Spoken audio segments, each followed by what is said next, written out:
जय नमः सरस्वती।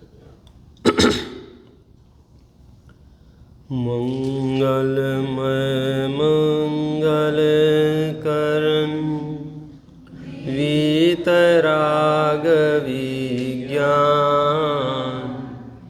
नमो ताहि जाते भय अरिहंतादिमः।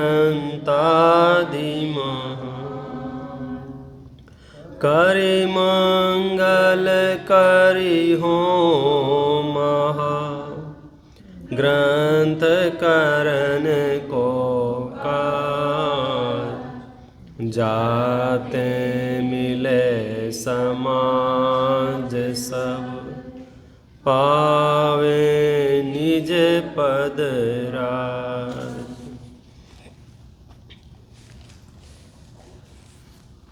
मोक्ष मार्ग प्रकाशक ग्रंथ के प्रत्येक अधिकार के सार रूप चर्चा हम यहाँ कर रहे हैं। क्रमशः प्रथम अध्याय में मंगलाचरण करके अरहंतादि का स्वरूप बता के, ग्रंथ की प्रामाणिकता बताकर, वक्ता का श्रोता का स्वरूप बताकर, वांचने सुनने योग्य शास्त्रों का निरूपण करके मोक्ष मार्ग में प्रवर्तने की प्रेरणा दी। दूसरे अधिकार में कर्मों के उदय से होने वाली जो परिस्थिति है, संसार रोग, इसकी चर्चा की। तीसरे अधिकार में उस संसार रोग से मुझे दुख है और मोक्ष सुख का उपाय करने पर मुझे सुख प्राप्त होगा, इस बात की चर्चा की। चौथे अधिकार में संसार का कारण मिथ्या दर्शन, मिथ्या ज्ञान, मिथ्या चारित्र की चर्चा की। पांचवें अधिकार में गृहीत मिथ्यात्व, देखा देखी, बिना विवेक का प्रयोग किए, बिना बुद्धि लगाए जो हो रहा है वो करने लग जाना, उसका निषेध किया। छठवें अधिकार में कुदेव, कुगुरु, कुशास्त्र का निषेध किया।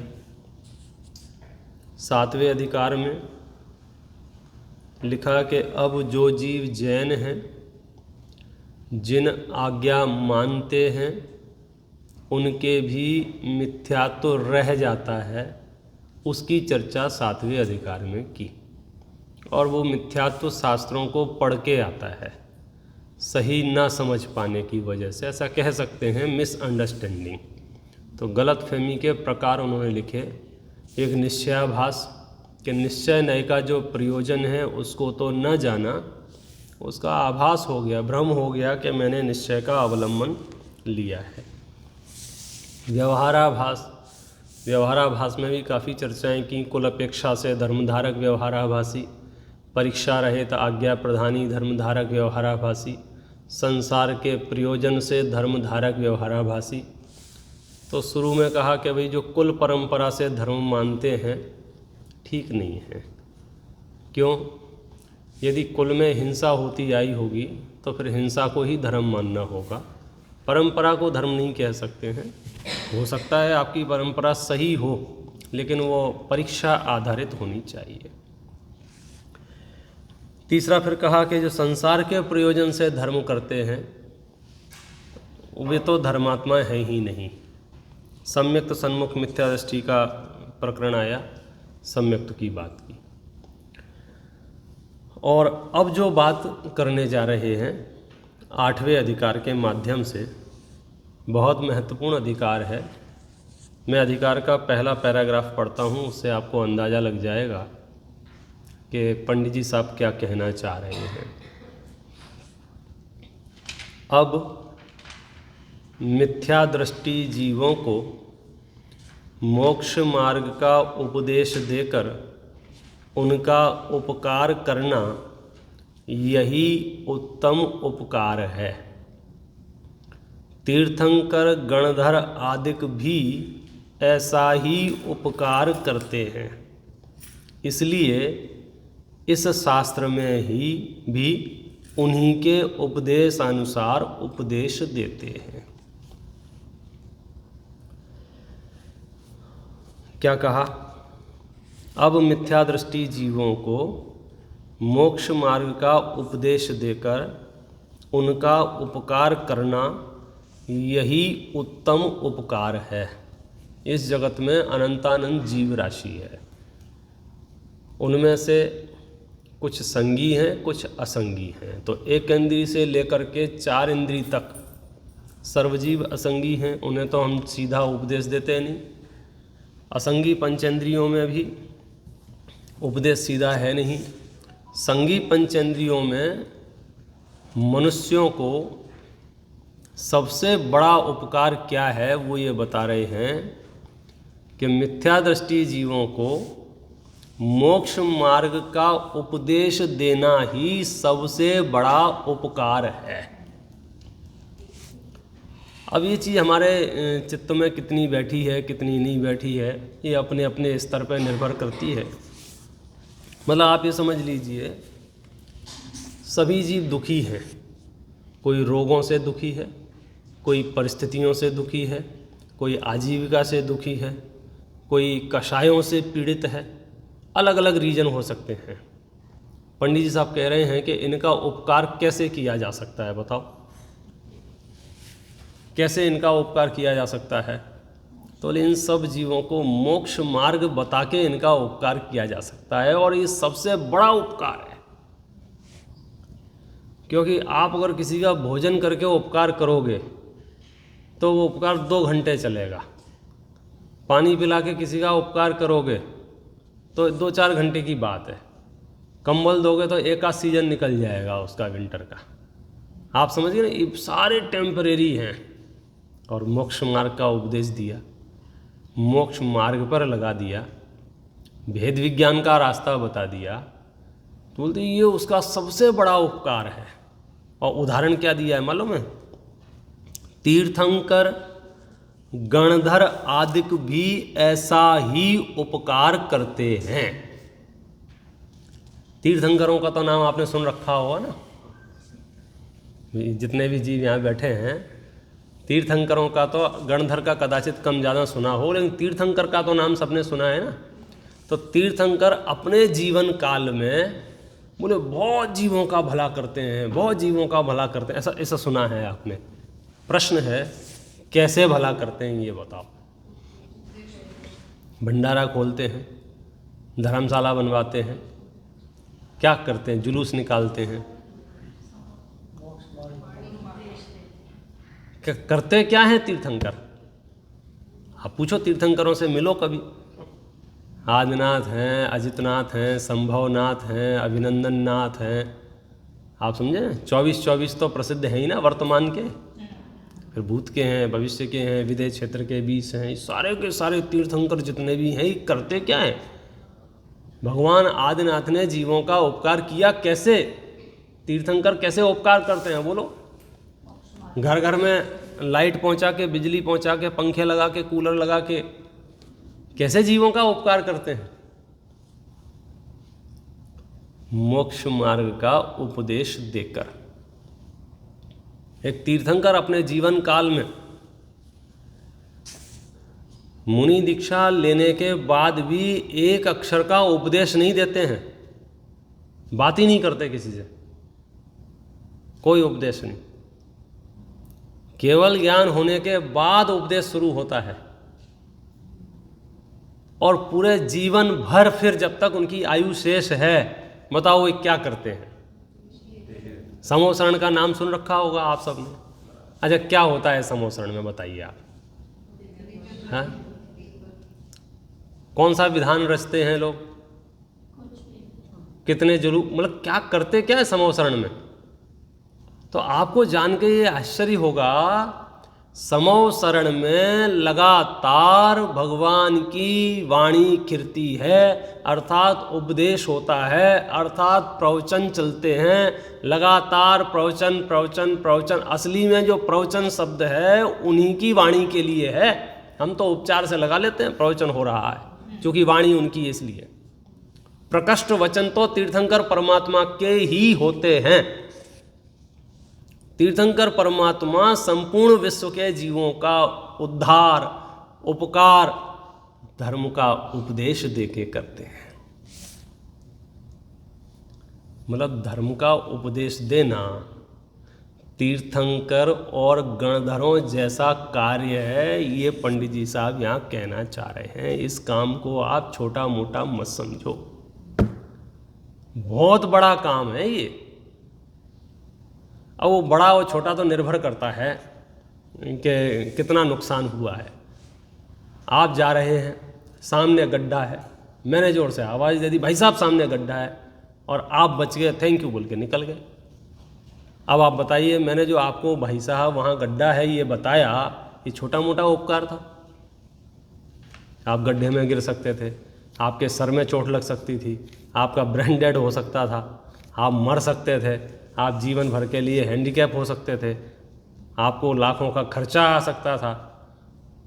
आप थैंक यू बोल के निकल लिए, क्योंकि आपने उसको नहीं समझ, डिटेल में नहीं गए ना, तो आपने हाँ ठीक है कुछ नहीं है।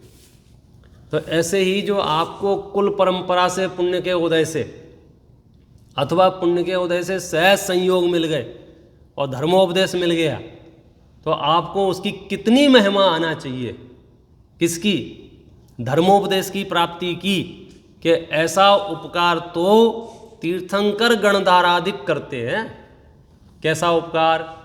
धर्मोपदेश देने का। मतलब धर्मोपदेश देना इस विश्व का सर्वोत्कृष्ट कार्य है, पंडित जी साहब ये बता रहे हैं। इसलिए हम उन्हें धर्मोपदेश देते हैं। ये मोक्ष मार्ग प्रकाशक लिखा ही इसलिए जा रहा है, अभी शुरू नहीं हुआ है मोक्ष मार्ग प्रकाशक।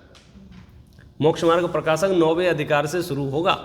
तो अभी तक क्या चल रहा था कि अभी तक तो स्पीड ब्रेकरों का निषेध चल रहा था, कि जहां आपकी गाड़ी की गति कम हो सकती है, आपको वो बता रहे थे कि इस रास्ते से नहीं जाना, इस रास्ते से नहीं जाना, इस रास्ते से नहीं जाना, आप भटक सकते हैं, एक्सीडेंट हो सकते हैं, आप लुट सकते हैं, आपका श्रद्धान, आपका ज्ञान, आपका आचरण भ्रष्ट हो सकता है।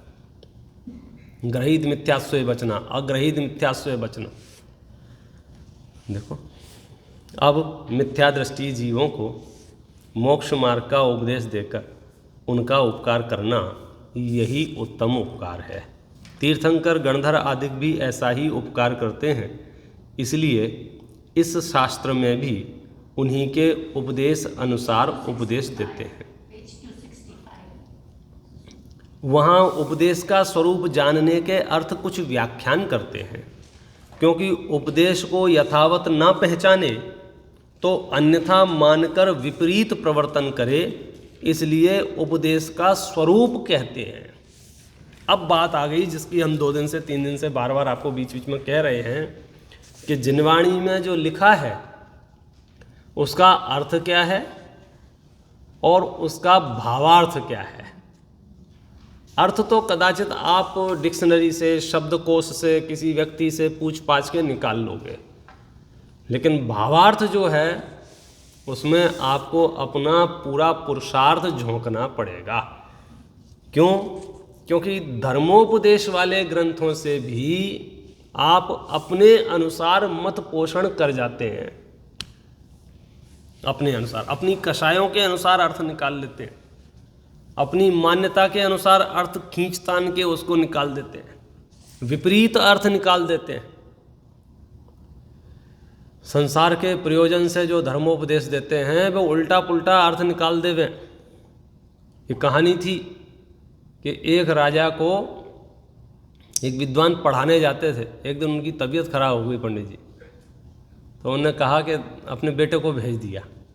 तो बेटे ने कहा कि भाई मुझे कहाँ पढ़ाना आता है।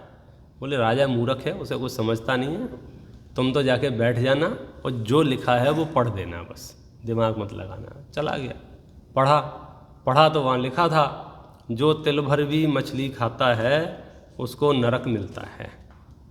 राजा ने सुना, राजा का दिमाग खराब हो गया। बोले ये फिर से पढ़, क्या पढ़ा, क्या लिखा, फिर से पढ़। तो फिर से पढ़ा, कमाल हो गया, मैं 10 साल से तेरे पिताजी से उपदेश सुन रहा हूँ, आज तक नहीं बताया उन्होंने तो, और मैं तो खाता हूँ। बोला तेरा पिताजी मुझे नरक भेजना चाहते हैं, क्या बुलाओ उनको। तो तबीयत खराब है क्या? वो राजा तो राजा है, वो तबीयत कहाँ गई? बुलाओ। हाजिर हो गए। हाँ महाराज, क्या हो गया, क्या हो गया? बोले तुमने आज तक हमको ये बात बताई नहीं, हो तुम्हारे बेटे ने अभी बताई। बोले कहाँ महाराज, कहाँ, बताओ, मुझे बताओ। अरे महाराज, ये बेटा तो मूर्ख है, इसको कुछ समझता है नहीं। इसमें लिखा है तिल भर मछली खाने वाला नरक जाता है। आप तो ज़्यादा खाते हो।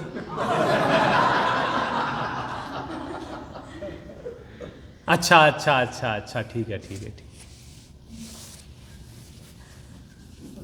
समझ में आ गया क्या हुआ? क्योंकि हमको डर लग रहा है हमारे उपदेश से अगर संजय जी नाराज हो गए, हमारे उपदेश से, अगर हमारे निरूपण से अगर मुकेश जी को कष्ट हो गया, हमारे उपदेश से अगर सुधीर जी उठ के चले गए, तो हमारा क्या होगा भाई? क्योंकि हमारा जो प्रयोजन सद रहा है वो तो मनुष्यों से सद रहा है। तो बोले तुम ढंग से धर्म का उपदेश दे ही नहीं सकते अपनी जिंदगी में। एक नए पैसे की भी आशा यदि आपको सामने वाले श्रोता से है तो आप सच्चे धर्म के उपदेश का निरूपण कर ही नहीं सकते हो। कहीं ना कहीं वो मक्खन लगा दोगे, पॉलिश कर दोगे, हाँ ऐसा नहीं है, ऐसा भी है, ऐसा नहीं ऐसा भी है, अथवा दबाव में, अथवा प्रेशर में, अथवा माहौल में। अब 100 के 100 लोग यहाँ ऐसे उपस्थित हो जाएं जो समझो मिथ्यात्व को मानने वाले हों, फिर आपसे कहें बताओ पंडित जी क्या करना है।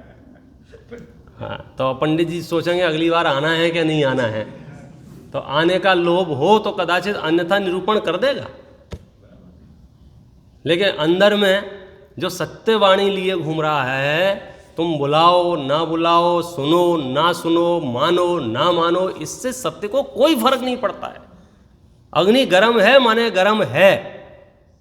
अब ब्रह्मा भी उतर के आ जाएंगे और कहेंगे कि अग्नि ठंडी होती है, तो हम उसे नहीं मानेंगे। इसका नाम है सम्यक दर्शन।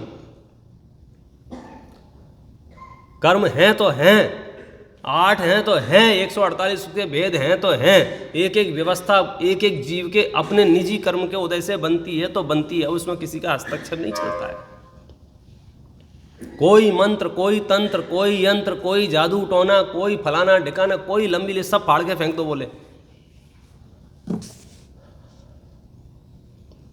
अन्यथा सत्य समझ में नहीं आएगा। तो इसलिए सबसे पहले 8वें अधिकार में ये बताया कि उपदेश बहुत बढ़िया चीज़ है। तीर्थंकर परमात्मा भी यही काम करते हैं। समो शरण की भी रचना का वर्णन सुनोगे और आप पता लगाओगे कि समो शरण में क्या चलता रहता है। जैसे आजकल तो कई लोग पूछें, अरे यार तुम्हारे मंदिर में तो प्रवचन ही प्रवचन होते रहते हैं, तो हमें उसे बताना पड़ता है कि भैया समो शरण में भी प्रवचन ही प्रवचन होते हैं, इसके अलावा कुछ नहीं होता। ये डांडिया वांडिया जो होता है वो समो शरण के बाहर होता है। समोसरण का काम थोड़ी है। जो भी नाच गाने हैं, जो भी ऊधमबाजी है, फटाके फोड़ने हैं, चीखना चिल्लाना है, भागना दौड़ना है, खेलना कूदना है, ये समोसरण के बाहर। गंधकुटी में क्या होगा भाई साहब? गंधकुटी में तो धर्मोपदेश धर्मोपदेश धर्मोपदेश धर्मोपदेश, दिन भर दिन भर दिन भर बोलो। एक एक जीव जाता है वहाँ, हाथ जोड़ता है, बैठ जाता है। वो हाथ जोड़ा मैंने, ये पूजा होगी, फिर बैठ के सुन रहा है, सुन रहा है सुन रहा है सुन रहा है। आप सोचो 30-30 साल तक तीर्थंकर, 40-40 50 जितनी जिनकी आयु है तीर्थंकरों की, वो सिर्फ प्रवचन ही करते रहते हैं, प्रवचन ही करते रहते हैं, प्रवचन ही करते रहते हैं। भाई साहब प्रवचन ही धर्म है। क्यों? क्योंकि सत्य वस्तु का स्वरूप जानेगा नहीं तो श्रद्धान सत्य कैसे होगा, और श्रद्धान सत्य नहीं होगा तो मोक्ष मार्ग में कैसे प्रवर्तेगा। किसी न किसी को खुश करने के लिए घूमता रहेगा, और कोई खुश करने से खुश होता जिंदगी बर्बाद हो जाएगी। इसलिए उपदेश का स्वरूप जान लो कि उपदेश कैसा कैसा होता है। तो उपदेश का व्याख्यान करते हैं। तो यहाँ पर उपदेश का व्याख्यान करने से पहले उपदेश का प्रयोजन बताया कि जिनवाणी में 4 तरह से उपदेश है। प्रथमान योग, करणान योग, चरणान योग, द्रव्यान योग, ऐसा उपदेश है। तो यहाँ बता रहे हैं प्रथमान योग का प्रयोजन। देखो एक एक पैराग्राफ पढ़ूंगा हर एक अनुयोग का। प्रथमान योग में तो संसार की विचित्रता, पुण्य पाप का फल, महंत पुरुषों की प्रवृत्ति इत्यादि का निरूपण से जीवों को धर्म में लगाया है। जो जीव तुच्छ बुद्धि हों तुच्छ बुद्धि माने ज़्यादा दिमाग नहीं लगाते हों, वे भी उससे धर्म सन्मुख होते हैं, क्योंकि वे जीव सूक्ष्म निरूपण को नहीं पहचानते, लौकिक कथाओं को जानते हैं, वहाँ उनका उपयोग लगता है, तथा प्रथमान योग में लौकिक प्रवृत्ति रूप निरूपण होने से उसे वे भली भांति समझ जाते हैं, तथा लोक में भी राजा आदि की कथाओं में पाप का पोषण होता है। यहाँ महंत पुरुष राजा आदि की कथाएं तो हैं, परंतु प्रयोजन जहाँ तहाँ पाप को छुड़ाकर धर्म में लगाने का प्रकट करते हैं। इसलिए वे जीव कथाओं के लालच में तो उन्हें पढ़ते सुनते हैं और फिर पाप को बुरा, धर्म को भला जानकर धर्म में रुचिवंत होते हैं। प्रथमान योग का प्रयोजन क्या था? हमने चक्रवर्तियों की, नारायण की, प्रतिनारायण की, बलभद्र की कथाएं सुनाई आपको, तो उन कथाओं में क्या आया? यही आया कि पाप बुरा है, धर्म भला है, तो उसकी रुचि होती है। देखो कर्णान योग, तथा कर्णान योग में जीवों के कर्मों के विशेष तथा त्रिलोकादिक की रचना निरूपित करके जीवों को धर्म में लगाया है। जो जीव धर्म में उपयोग लगाना चाहते हैं वे जीवों के गुणस्थान, मार्गणा आदि विशेष तथा कर्मों के कारण, अवस्था, फल किसके किस किसके कैसे कैसे पाए जाते हैं इत्यादि विशेष तथा त्रिलोक में नरक स्वर्ग आदि के ठिकाने पहचान कर पाप से विमुख होकर धर्म में लगते हैं, तथा ऐसे विचार में उपयोग रम जाए तब पाप प्रवृत्ति छूटकर स्वयमेव तत्काल धर्म होता है। जैसे कर्णान योग पढ़ने बैठे और आप 3 लोग समझने में लग गए तो ऐसा उपयोग लगता है, ऐसा उपयोग लगता है, तो 2-2 घंटे तक तो नापते ही रहते हो कितने राजू हैं और कितने, तो आप 2 घंटे के लिए तो स्वयमेव छूट गए ना पाप से। तो इसलिए कर्णान योग से जीव को धर्म में विशेष लाभ होता है। चरणान योग का प्रयोजन, चरणान योग में नाना प्रकार धर्म के साधन निरूपित करके जीवों को धर्म में लगाते हैं। जो जीव हित को नहीं जानते, हिंसादिक पाप कार्यों में तत्पर हो रहते हैं, उन्हें जिस प्रकार पाप कार्यों को छुड़ाकर धर्म कार्यों में लगें उस प्रकार उपदेश दिया है। उसे जानकर जो धर्म आचरण करके ने सन्मुख हुए वे जीव गृहस्थ धर्म व मुनि धर्म का विधान सुनकर आपसे जैसा सधे वैसे धर्म साधन में लगते हैं। द्रव्यान योग का प्रयोजन, अब द्रव्यान योग का प्रयोजन कहते हैं, द्रव्यान योग में द्रव्यों का व तत्वों का निरूपण करके जीवों को धर्म में लगाते हैं। जो जीव जीवादिक द्रव्यों को तथा तत्वों को नहीं पहचानते, आपको पर को भिन्न नहीं जानते, उन्हें हेतु, दृष्टांत, युक्ति द्वारा व प्रमाण नयादि द्वारा उनका स्वरूप इस प्रकार दिखाया है जिससे उनको प्रतीति हो जाए। उसके अभ्यास से अनादि अज्ञानता दूर होती है। अन्य मत कल्पित तत्वादिक झूठ भाषित हों तब जिन मत की प्रतीति हो और उनके भावों को पहचानने का अभ्यास रखें तो शीघ्र ही तत्वज्ञान की प्राप्ति हो जाए। इस तरह से 4 अनुयोगों का प्रयोजन बताया। क्या है चारों अनुयोगों का प्रयोजन? नाम अलग अलग हैं, काम एक ही है। प्रथमान योग से भी वही प्रयोजन सिद्ध किया, कर्णान योग से भी, चरणान योग से भी और द्रव्यान योग से भी। फिर उन्होंने विधान बताया है। प्रथमान योग का विधान, अभी विधान क्यों बता रहे हैं? स्टाइल, जैसे कल राग द्वेष का विधान बताया, आज इसका प्रथमान योग का विधान। तरीका, प्रथमान योग का क्या तरीका है? कई बार प्रथमान योग पढ़ते पढ़ते कन्फ्यूजन हो जाता है कि चल क्या रहा है, प्रश्न भी उत्पन्न होते हैं क्या सच में ऐसा हुआ होगा। तो उनका समाधान टोडरमल जी ने कितनी बारीकी से विश्लेषण किया है। ये अधिकार तो आप मूलतः पढ़ना, जिनवाणी पढ़ने से पहले ये 8वां अध्याय पढ़ लेना, जिनवाणी अति सरल हो जाएगी। क्या लिखते हैं?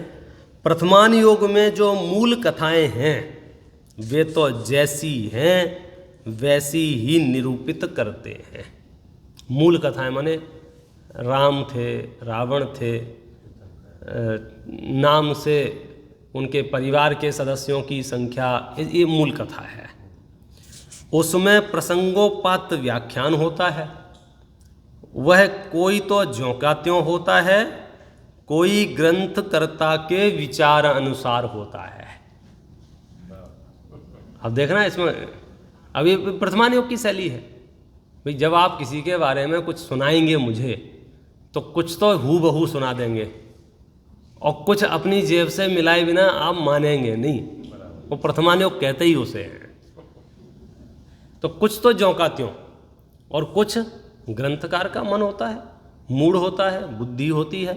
मैं समझो इतना मूल कथा इतनी है कि रामचंद्र जी ने दीक्षा ली थी। अच्छा, जो कोई दीक्षा लेगा तो माता पिता से आज्ञा लेगा, गुरु से आज्ञा लेगा, तो उस समय किन शब्दों में आज्ञा ली थी? अब वो शब्द कहाँ से आएंगे ये बताओ? तो वो शब्द ग्रंथकार के होते हैं। जैसे हमको पता है सीता जी ने कहा था, क्या कहा था सीता जी ने? कि लोक अपवाद के भय से आपने मुझे छोड़ा सो छोड़ा, धर्म को नहीं छोड़ना। अब ये जो शब्द हैं, ये शब्द किसके हैं? ये शब्द ग्रंथकार के हैं। घटना मूल है, कुछ तो हुआ था, घटना में कोई अंतर नहीं है, लेकिन शब्द जो हैं वो यथावत कुछ कुछ बने भी रहते हैं और कालक्रम में भाषा बदलती है, चीज़ें बदलती हैं। अभी आप ट्रांसलेट करेंगे तो हो सकता है उसमें कुछ परिवर्तन आ जाए, इसलिए प्रथमान योग में तो ऐसा है, लेकिन प्रयोजन अन्यथा नहीं है। कथा आप छोटी कर सकते हैं, बड़ी कर सकते हैं। अब बच्चे हैं, अब 20 मिनट में भी कथा सुनाते हैं और 2 घंटे में भी कथा सुनाते हैं, तो 20 मिनट में और 2 घंटे में क्या अंतर आएगा? प्रसंगोपात व्याख्यान कम ज़्यादा होते हैं, मूल कथा तो ज्यों की त्यों रहती। देखो उदाहरण, जैसे तीर्थंकर देवों के कल्याण में इंद्र आए, यह कथा तो सत्य है, तथा इंद्र ने स्तुति की, उसका व्याख्यान किया, सो इंद्र ने तो अन्य प्रकार से स्तुति की थी और यहाँ ग्रंथकर्ता ने अन्य ही स्तुति कर दी। वे जो इंद्र आए थे उन्हें तो प्रभु पतित पावन पड़ी थी और हमने यहाँ लिख दिया भटक भटक पड़ी थी, तो कोई फर्क नहीं पड़ता, उन्होंने पढ़ी थी। समोसरण में जाएंगे तो हम विनम्रता से भगवान की स्तुति करेंगे, परंतु स्तुति रूप प्रयोजन अन्यथा नहीं हुआ। परस्पर किसी के वचनालाप हुआ, वहाँ उनके तो अन्य प्रकार के अक्षर निकले थे, ग्रंथकार अपने अक्षर निकालता है, परंतु प्रयोजन एक ही दिखलाते हैं, तथा नगर वन संग्राम आदि के नाम तो यथावत ही लिखते हैं। वर्णन हीनादिक भी प्रयोजन का पोषण करता हुआ निरूपित करते हैं। मतलब बहुत पोस्टमार्टम नहीं करना प्रथमान योग का, ये कहना चाह रहे हैं। संजय जी आपके लिए स्पेशल ख्याल में हमको पढ़ते पढ़ते ऐसा लगता है ये क्या चल रहा है। अच्छा, कई लोग फिर उसको कहते हैं ये तो मैथोलॉजी है, ये तो कल्पनाएं हैं, हुआ है कि नहीं हुआ है? नहीं नहीं, सब हुआ है। मूल कथा में कहीं कोई समस्या नहीं है, एक एक अक्षर सह सत्य है, लेकिन उनके निरूपण में कम ज़्यादा होता है। लेकिन विस्तार कितना ही हो, ऐसा नहीं है कि हिंसादि का निरूपण करने लग जाए, राग का पोषण करने लग जाए, नहीं। वीतराग वीतराग वीतराग वीतराग, वो फिर अन्य जगह होता होगा, कहीं राग का पोषण, कहीं वीतरागता का पोषण। यहाँ तो सिर्फ वीतरागता का पोषण चलेगा। इस तरह से प्रथमान योग की बात कही। करणान योग में भी देखिए, करणान योग का विधान 275 नंबर का पेज। जैसा केवल ज्ञान द्वारा जाना, वैसा करणान योग में व्याख्यान है, तथा केवल ज्ञान द्वारा तो बहुत जाना, परंतु जीव के कार्यकारी, जीव कर्मादिक का व त्रिलोकादिक का ही निरूपण इसमें होता है, तथा उनका भी स्वरूप सर्वनिरूपित नहीं हो सकता। इसलिए जिस प्रकार वचन गोचर होकर छद्मस्त के ज्ञान में उनका कुछ भाव भाषित हो, उस प्रकार संकुचित करके निरूपण करते हैं। अब केवल ज्ञान का निरूपण है ये करणान योग, तो केवल ज्ञान में तो बहुत विस्तार से आया है, तो सर्वकथन संभव नहीं है। तो क्या करते हैं कि जो बहुत खासम खास, जिससे सीधा सीधा प्रयोजन सिद्ध होता है, ऐसे जीव के कर्मादिक हैं, 3 लोक का निरूपण है, 2.5 द्वीप का वर्णन है, जम्बू द्वीप का वर्णन है, तो उतना वर्णन आपको मिल जाएगा। गुण स्थान का, मार्गण स्थान का, उसकी चर्चा की। चरणान योग का, चरणान योग में जिस प्रकार जीवों के अपने बुद्धि गोचर धर्म का आचरण हो, वैसा उपदेश दिया है, वहाँ धर्म तो निश्चय रूप मोक्ष मार्ग है, वही है। उसके साधन आदिक उपचार से धर्म है। इसलिए व्यवहार नय की प्रधानता से नाना प्रकार उपचार धर्म के भेदादिकों का इसमें निरूपण किया जाता है, क्योंकि निश्चय धर्म में तो कुछ ग्रहण त्याग का विकल्प नहीं है और इसके निचली अवस्था में विकल्प छूटता नहीं है। इसलिए इस जीव को धर्म विरोधी कार्यों को छुड़ाने, धर्म साधन आदि कार्यों को ग्रहण कराने का उपदेश दिया जाता है। परमार्थ से तो आत्मा त्यागोपादान शून्य तो शक्ति वाला है, तो वहाँ ग्रहण त्याग की व्यवस्था बनती नहीं है, लेकिन इसकी भूमिका अति निचली है, बिना विकल्पों से रहा नहीं जाता है। तो फिर उसको आज इतना त्याग कर दो, कल इतना त्याग कर दो, फिर वो लिख लेवे आज 4 चीज़ों का त्याग, आज 5 चीज़ों का त्याग, तो उसको एक अवलंबन मिल गया, एक सहारा उसको मिल गया। एक एक चीज़ का खूब विस्तार से पंडित साहब ने वर्णन किया है और इसको तो खूब यहाँ तक लिया 3-4 पन्नों में, मतलब क्योंकि ये ऐसा विषय है, कई बार हम आलस खा जाते हैं कि देखो पंचम काल है और क्षेत्र भी ये विदेश है बोले, एक तो पंचम काल ऊपर से विदेश, तो अब दिमाग में क्या घुसा लिया, अब यहाँ तो चरणानुयोग वर्णानुयोग अब जो है सो है, ज़्यादा पलता नहीं है बोले। अच्छा चलो अब आज ठीक है, आपने एक स्टेप, दूसरे स्टेप में फिर मन क्या कह रहा है, जब पलता ही नहीं है, पालना नहीं है, तो पढ़ के भी क्या करेंगे, तो हमने पढ़ना भी बंद कर दिया।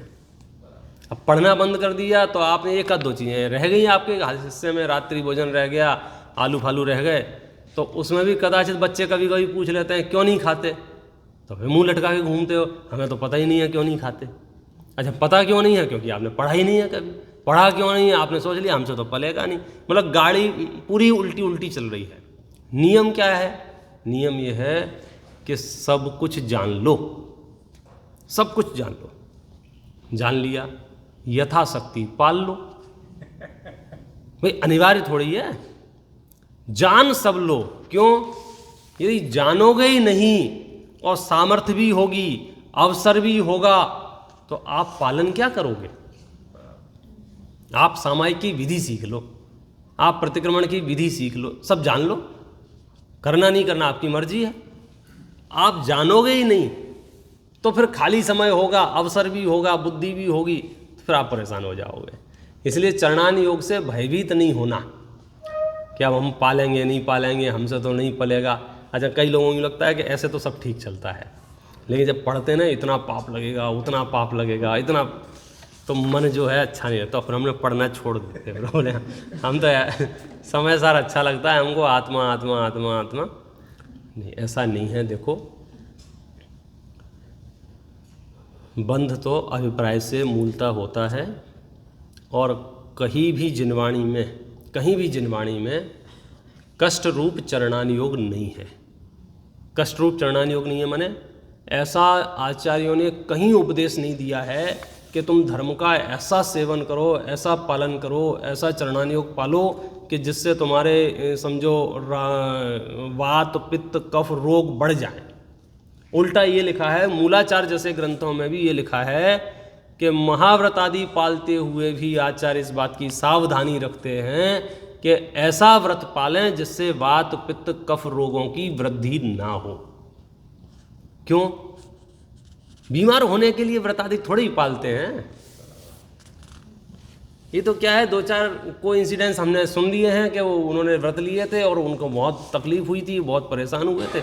सच बात यह है, जिस दिन से ये जीव मोक्ष मार्ग में लगता है उस दिन से ऐसी पुण्य प्रकृतियाँ बंधना शुरू होती हैं, ऐसी पुण्य प्रकृतियाँ बंधना शुरू होती हैं कि पूरा मोक्ष मार्ग फूलों के सेज की तरह निकल जाता है, पता भी नहीं चलता है। अब हमारे साथ समस्या क्या है कि हमने तो चुन चुन के वो कहानियाँ पढ़ रखी हैं, कौन सी, परेशानी वाली। वो यशोधर मुनराज के गले में सर्प डाल रहे हैं और वो गजकुमार मुनराज के ऊपर सिगड़ी रख रहे हैं, 5 पांडव को लोहे के आभूषण पहना रहे हैं, पुत्र चलाती को दंडों से, और फलाने को कीड़े पड़ गए, और 700 मुनराज को घानी में पहल दिया, कंपनाचार्य को उपसर्ग हो गया। अब वो समाधिमान का प्रकरण था, वहाँ वही महत्वपूर्ण था। जब आपके घर में कोई दुर्घटना घट जाए तो हम आके 10-20 दृष्टांत और दे दें कि यही घटना उनके यहाँ भी हुई है, उनके यहाँ भी हुई है, तो आपका मन थोड़ा ठंडा हो जाता है। उसे होना जाना कुछ नहीं है, लेकिन मन में यूँ लगता है कि हम अकेले नहीं हैं, और भी बहुत लोग हैं, और ये नॉर्मल चीज़ है। हम जिसको एबनॉर्मल समझ रहे थे वो नॉर्मल हो जाती है। तो प्रथमान योग में तो इसलिए उदाहरण दे के बता दिए आपको, तो तुम रे जी है, कौन दुख है। लेकिन मैं आपको दूसरा पक्ष जो बताना चाह रहा हूँ वो ये है, लाखों मुनिराजों में से 1-2 मुनिराज होते हैं जिनके ऊपर उपसर्ग होते हैं, कष्ट होते हैं, परेशानियां आती हैं। बाकी 99,999 तो बिल्कुल सुखद यात्रा होती है, फोड़ा फुंसी भी नहीं होते हैं। क्यों? क्योंकि जिस दिन से इस मार्ग में लगे थे ना, उस दिन से प्रशस्त भाव। अरे मुनिराज तो छोड़ो, श्रावकों के ही जो प्रशस्त भाव रहते हैं, सारे ऐशो आराम, बाह्य संयोग, चक्रवर्ती, 6 खंड, सब विभूति पड़ी हुई है। मुनिराज की बात नहीं कर रहा हूँ, श्रावक भी इतना प्रशस्त परिणाम कर लेता है कि 6 खंड की विभूति में पड़ी रहती है। तो मुनिराज तो समझ लो आप कितने उत्कृष्ट परिणामी होते हैं। तो इसलिए अपने चित्त में से ये भूत तो निकाल देना। मोक्ष मार्ग माने तकलीफ, मुनिराज माने कष्ट नहीं, ये तो तपस्या माने परेशानी, आनंद आनंद आनंद आनंद। हाँ, हो सकता है लाखों में से एक आध केस ऐसा हो जिसने पूर्व में निदत्ति निकाचित कर्म बांध रखा हो, वो नहीं गलता है, उदय में ही आके रहता है, तो भी कोई बात नहीं है। फिर उदय का सामना भी करते हैं, हिम्मत से सामना करते हैं, वो चर्चाएं भी की हैं। इसलिए प्रथमान योग, चरणान योग में जानने लायक है कि मुनि धर्म क्या है, श्रावक धर्म क्या है। हमने तो एक्चुअली मुनि धर्म और श्रावक धर्म को सिर्फ खाने पीने से जोड़ दिया है। जब भी चरणान योग की बात आती है ना, सबकी बैटरी जल, अरे यार अब ये चक्कर पड़ेंगे, अब ये कहेंगे ये खाओ ये नहीं खाओ। खाना नहीं खाना तो इतना सा पार्ट है भाई सब पूरे चरणान योग का। आधे से ज़्यादा चरणान योग थॉट प्रोसेस का है। आप कैसा सोचें कैसा नहीं सोचें, आप अहिंसा अनुव्रत पढ़ें, सत्यानुव्रत पढ़ें। आप अभी रतनगंज श्रावकाचार्य में जो लोग भाग ले रहे हैं उन्हें वो चीज़ पढ़ने को मिलेगी कि एक श्रावक चिंतन कैसा करता है। एक सच्चा प्रकरण बताता हूँ आपको, तो आश्चर्य लगेगा। उत्तम क्षमा का प्रकरण है। झगड़ा हो गया, ठुकाई पिटाई हो गई, अब अंदर से ऐसा कलेश हो रहा है कि ये क्या हो गया। अचानक से हाथापाई हो गई किसी से, तो आपको बड़ा क्लेश हो रहा है। तो आपके पास ऑप्शन है कि आप अपने मित्र के पास जाके पूछेंगे कि भाई मेरे साथ ऐसा ऐसा हो गया है, मुझे क्या करना चाहिए। तो मित्र तो फिर और आपको हवा भरेगा कि तुमने मार खा ली और तुमने उनकी सुन ली और तुम कोर्ट में चले जाओ, तुम यूँ कर दो, जो भी कहेगा वो आपको पता है। लेकिन आपको अपनी थोड़ी भी चिंता हो अपनी खुद की, तो आप मूर्ख मिथ्या दृष्टियों से सलाह मत लो। मैं रिकमेंड करूँगा आप आचार्यों से सलाह लो, आप विद्वानों से सलाह लो। तो मैं सदा सुखदास जी पंडित जी के पास चला गया, पंडित जी आप बताओ क्या करें। पूछा रतनगंज श्रावकाचार्य में, पढ़ लेना 292 नंबर का पेज है। महाराज क्या हो गया? बोला हमारी ठुकाई पिटाई हो गई, क्या करना चाहिए। उनसे उपाय पूछ रहे हैं। उनने पूछा अच्छा बताओ क्या हुआ। कि साहब बहुत गालियाँ दी उन्होंने, दुर्वचन कहे, अपमान किया, सभा में बेइज्जती कर दी। तो पता सदा सुखदास जी क्या कह रहे हैं? कोई बात नहीं, तुमको मारा तो नहीं ना उन्होंने, पीटा तो नहीं। लोग तो इतने तीव्र कसाई होते हैं कि मारने पीटने लग जाते हैं।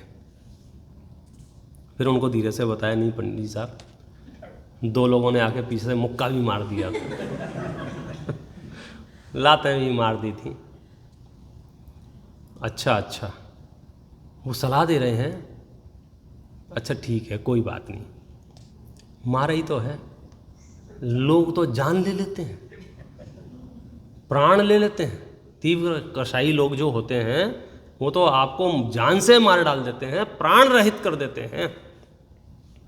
फिर वो धीरे से बोला नहीं पंडिता आपको झगड़े का अंदाज़ा नहीं है, बिल्कुल मेरी जान पे बनाई थी, बंदूक निकाल ही ली थी, वो तो समझे जैसे तैसे मैं बच गया हूँ। तो फिर कहते हैं अरे आत्मा तो मरता ही नहीं है। अब बोलो, अब ये सलाह मिल रही है यहाँ से। पता तीव्र कसाई जीव होगा, उसको ये सलाह समझ में ही नहीं आ रही होगी। बोले कोई सलाह वाली सलाह, ये पागल बना रहा बैठे बैठे हम हम आपसे आइडिया लेने आए थे। यहाँ क्या कह रहे हैं? स्टेप 1, सामने वाले ने दुर्वचन ही तो कहे हैं। क्या कहे हैं? दुर्वचन ही तो कहे हैं, मारा पीटा तो नहीं है। धन्यवाद बोलो उसको। मंद कशाई है कि साहब मारा पीटा है। अरे मारा ही पीटा तो है, जान तो नहीं ली है। नहीं साहब जान लेने को तैयार है, ठीक है, आत्मा काम मरता है, 2 दिन पहले के 2 दिन बाद में जाना तो था ही।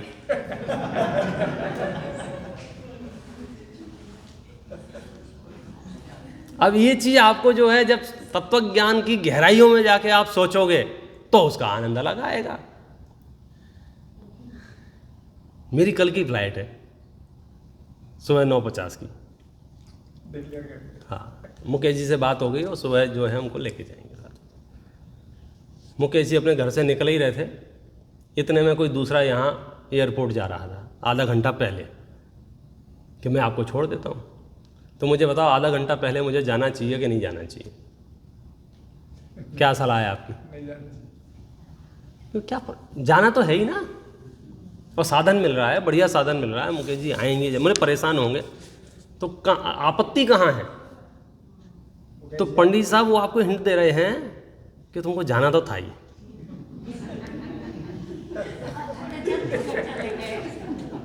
ये तो पक्का है ना।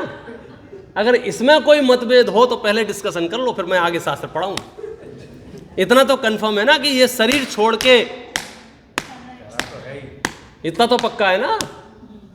तो क्या फर्क पड़ता है कैलेंडर में वो 2024 है कि 2023 है कि 2022 है? बोलो। अरे नहीं नहीं नहीं नहीं नहीं नहीं, नहीं, नहीं।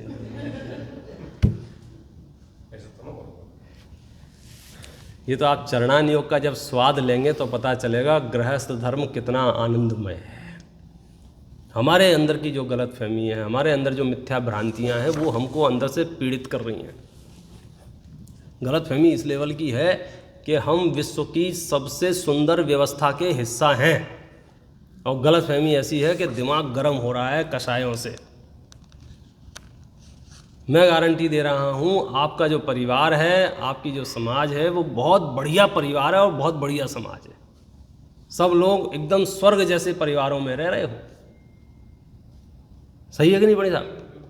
लेकिन फिर भी 2-4 अंदर से कहेंगे पंडित जी बोले हमारे घर में आके रहो तब पता चलेगा तुम्हें। स्वर्ग का नरक का तब दाल आटे के भाव पता चलेगा। लेकिन मैं सच कह रहा हूँ, मैं ऐसे नहीं कह रहा हूँ, आचार्यों से पूछ के कह रहा हूँ। ये तो लॉकडाउन में जब मैं खाली बैठा था ना, वो 2-3 एपिसोड देख लिए थे, क्राइम पेट्रोल और सावधान इंडिया, और तब पता चला कि मेरा घर कितना बढ़िया है। और ये लोग चलते फिरते जहर खिला देते हैं, चलते फिरते गाड़ी चढ़ा देते हैं, छत पे ले जाके कहते हैं चांद देखो, पीछे से धक्का दे देते हैं। मैं इतना सेफ हूँ कि मेरे घर में कितना ही विसंवाद क्यों ना हो जाए, मेरे परिवार के सदस्य कितना ही मुंह क्यों ना चलाएं, मेरे भोजन में विष तो नहीं आएगा। ये कम कॉन्फिडेंस है? मैं जिस समाज में रहता हूँ, कोई कितना ही नाराज हो जाए, ये नीचे उतर के गाड़ी तो नहीं चढ़ाएंगे। कितनी सेफ कम्युनिटी है। आप इस नए से सोच नहीं पाते हो एक्चुअली। मैं तो लाख लाख शुक्रिया है, इतना उत्तम कुल है, इतना उत्तम समूह है। मतलब मैं अपने इतने अच्छे परिवार में रहता हूँ, झगड़ा भी हो जाएगा तो टेंशन मत लो, कोई तुम्हें जान से नहीं मारेगा। बोलो और क्या चाहिए आपको? 100% आप सिक्योर है। बाहर आप झगड़ा करके बताएं, 3 पीस में मिलेंगे। तीव्र कषाय का वातावरण ऐसा है, तो बोलो हम लकी है क्या नहीं है? तो आज से डिस्काउंट ऑफर दे देना अपने परिवार के उन सदस्यों को जो मुंह चलाते हैं। मुंह ही तो चला रहा है, मतलब कुछ कह ही तो रहा है, मार पीट थोड़ी रहा है। और कदाचित मार पीटे भी तो जान थोड़ी ले रहा है, और जान भी ले तो जाना तो था ही। इतना इजी है।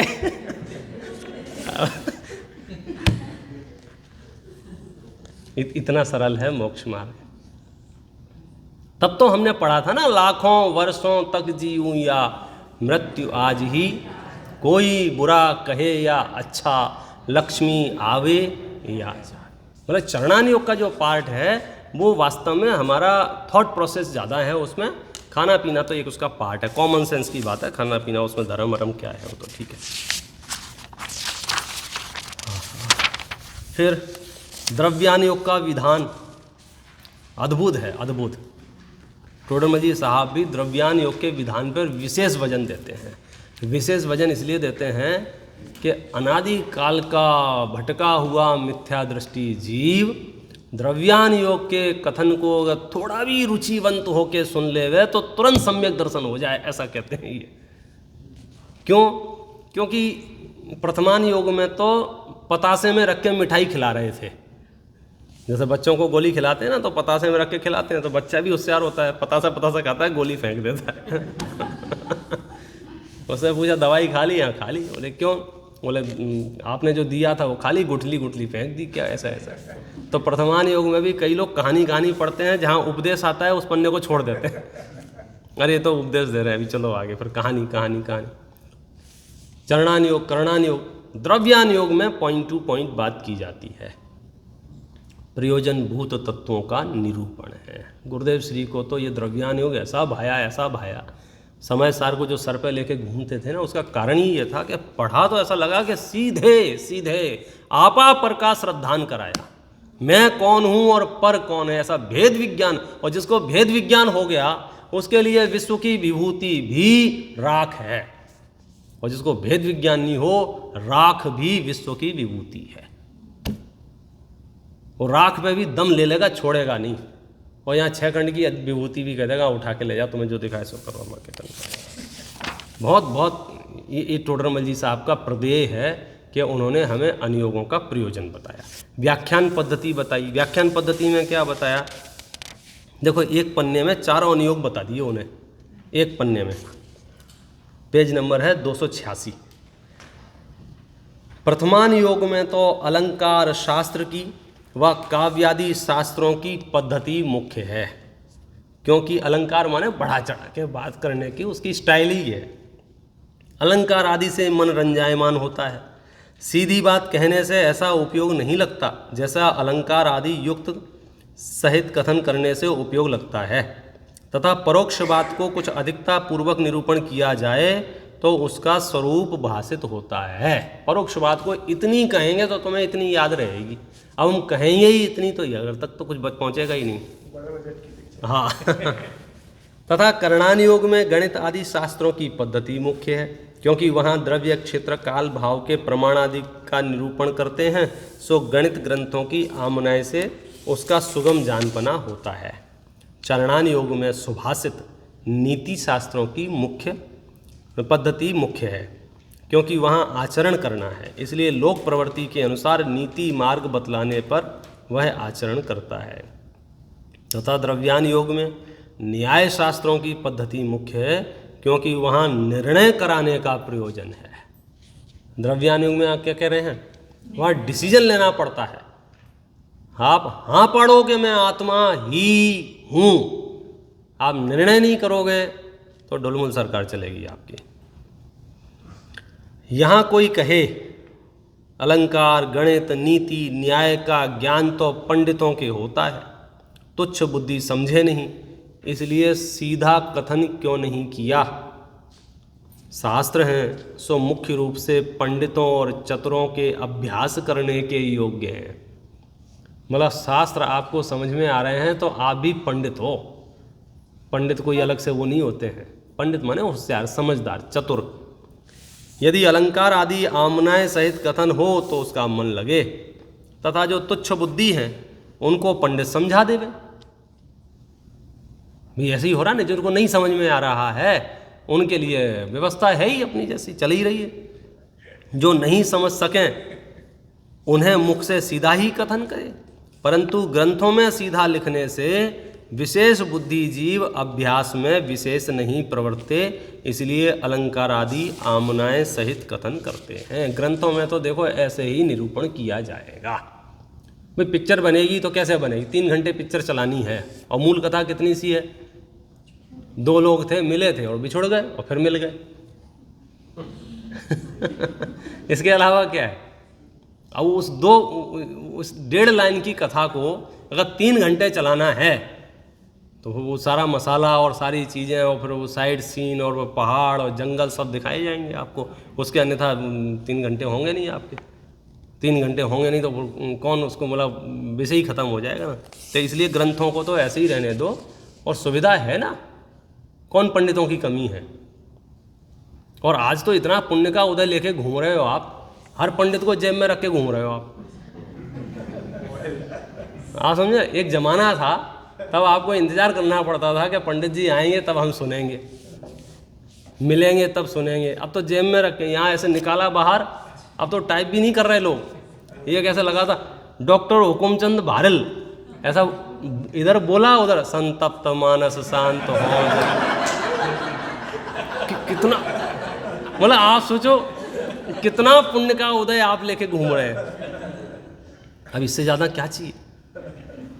दिन हो रात हो, कभी भी कहीं भी इस पुण्य के उदय का सदुपयोग कर लेना चाहिए। ऐसा व्याकरण न्याय आदि की बुद्धि हो तो व्याकरण न्याय आदि शास्त्रों को भी समझना चाहिए। फिर लोग जो दोष कल्पना करते हैं उसका निरूपण किया कि प्रथमान योग में ये कथाएं क्यों लिखीं, श्रृंगार आदि का वर्णन क्यों किया, नहीं करते। तो उन्होंने कहा कि नहीं भैया देखो मैं इसमें पढ़ूं, कितने ही जीव कहते हैं प्रथमान योग में श्रृंगारादिक व संग्राम आदिक का बहुत कथन करते हैं, उसके निमित्त से राग आदि बढ़ जाते हैं, इसलिए ऐसा कथन नहीं करना था व ऐसा कथन नहीं सुनना। कई लोग तो और 2 कदम आगे कि प्रथमान योग पढ़ने ही नहीं।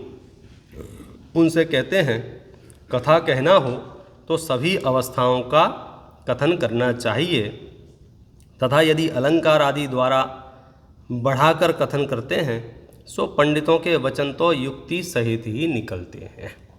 मतलब आप यदि ईमानदारी से जैन शास्त्रों के प्रथमान योग का भी अभ्यास करेंगे तो वहाँ भी अन्यथा निरूपण आपको नहीं मिलेगा। हाँ, वर्णन जो है, नगर का वर्णन कर रहे हैं, क्षेत्र का वर्णन कर रहे हैं तो विस्तार से अलंकार आदि करते ही हैं, उसमें क्या है। और पापी जीव कोई वहाँ से राग पोषण करता है तो उसका तो कोई इलाज नहीं है। पापी जीव तो कहीं भी पाप का पोषण कर सकते हैं। करणान योग का भी यही कहा। लोग कहते हैं क्या ज़रूरत है गुण स्थानों को जानने की, मार्गणा स्थानों को जानने की, बहुत विकल्प होते हैं। तो नहीं, बोले ऐसा नहीं है, इनके जानने से भी वीतरागता का ही पोषण है। चरणान योग का लिखा, कितने ही जीव ऐसा कहते हैं चरणान योग में बाह्य व्रतादि साधन का उपदेश देते हैं, सो इनसे कुछ सिद्धि नहीं है, इनसे तो कुछ लाभ है नहीं, परिणाम निर्मल होना चाहिए। बाह्य में चाहे जैसे प्रवृत्त हो, इसलिए इस उपदेश से परांगमुख रहते हैं कि हमें चरणान योग के चक्कर में नहीं पड़ना है। परिणाम अच्छे रखो साहब, परिणाम अच्छे रखो। अरे परिणाम अच्छे कहाँ से रखेगा भाई। तो प्रवृत्ति में अगर अहिंसा नहीं होगी, विचार तेरे अहिंसक नहीं होंगे तो परिणाम भद्र कैसे होंगे। ऐसा है। द्रव्यान योग में दोष कल्पना, बहुत से लोग द्रव्यान योग का निषेध करने लग जाते हैं। बोले द्रव्यान योग मत पढ़ा करो, द्रव्यान योग पढ़ने से बोले स्वच्छंदी हो जाते हैं, शिथिलाचारी हो जाते हैं। अब करें क्या, बड़ी संकीर्णता लिए घूम रहे हैं, बड़ी संकीर्णता, समझ ही नहीं पा रहे। समय सार आदि ग्रंथों में परमार्थ वस्तु स्वरूप का निरूपण किया गया है। कोई एकाध जीव उसको गलत समझ के स्वच्छंदी हो गया तो अनजान अनपढ़ या समझ लो ऐसे लोगों ने क्या किया, अरे समय सार पढ़ के स्वच्छंदी हो गया, तो उसकी स्वच्छंदता दूर नहीं की, क्या उपदेश देने लग गए, समय सार ही मत पढ़ो। अरे यार समय सार पढ़ते हैं लोग स्वच्छंदी हो जाते हैं। तो टोटल जी पता क्या उदाहरण देके समझा रहे हैं कोई गधा मिश्री खा के मर जाए तो सज्जन पुरुष मिश्री खाना नहीं छोड़ते। पॉइंट समझ में आया।